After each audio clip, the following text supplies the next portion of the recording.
ବେଶୀ କଷ୍ଟ କେତେବେଳେ ହେଇଥାଏ। ଜୟ ଶ୍ରୀ ସୀତାରାମ। ସାଙ୍ଗମାନେ, ଆପଣମାନଙ୍କ ସମ୍ମୁଖକୁ ଆଉ ଏକ ମନର କଥା ନେଇକି ଆସିଗଲି। ଏଇ କଥାଟିକୁ ଟିକେ ମନ ଦେଇକି ଶୁଣିବେ। ସବୁଠାରୁ ବେଶୀ କଷ୍ଟ ସେତେବେଳେ ହୁଏ ଯେତେବେଳେ ନିଜ ଲୋକ ହିଁ ବଦଳି ଯାଆନ୍ତି। ଯେଉଁମାନେ କେବେ ସବୁବେଳେ ନିଜ ସାଥିରେ ରହୁଥିଲେ ସେମାନେ ଆଜି କଲ୍କୁ ରିସିଭ୍ କରୁନାହାନ୍ତି। ମୁଁ କାହାକୁ ଦୋଷ ଦେଉନି, କାରଣ ସମୟ ସବୁକୁ ବଦଳାଇ ଦିଏ। ମୁଁ ସବୁବେଳେ ସମୟର ଦୋଷ ଦିଏ। ସମୟ ସହିତ ସମସ୍ତେ ବଦଳି ଯାଆନ୍ତି, କିନ୍ତୁ ଏଠି ସମୟର କିଛି ଦୋଷ ନାହିଁ। ଯିଏ ବଦଳିବାକୁ ଚାହିଁଥାଏ ସିଏ ହିଁ ବଦଳିଥାଏ। ସମୟ କାହାକୁ ପରିବର୍ତ୍ତନ କରିନଥାଏ।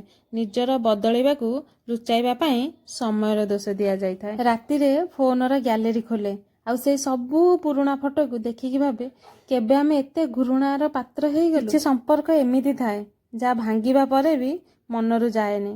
ଏବେ ମୁଁ ଏକା ରହିବା ଶିଖିଗଲିଣି, କାରଣ ଅଧିକ ଆଶା ରଖିଲେ କେବଳ କଷ୍ଟ ମିଳେ। ସାଙ୍ଗମାନେ, ଆପଣମାନଙ୍କୁ ଯଦି ମୋର ଏ ମନର କଥାଟା ଭଲ ଲାଗିଥାଏ ତାହେଲେ ଗୋଟେ ଲାଇକ୍, କମେଣ୍ଟ, ସେୟାର, ସବସ୍କ୍ରାଇବ୍ ନିଶ୍ଚିନ୍ତ କରିବେ। ରହିଲି, ନମସ୍କାର। ଜୟ ଶ୍ରୀ ସୀତାରାମ।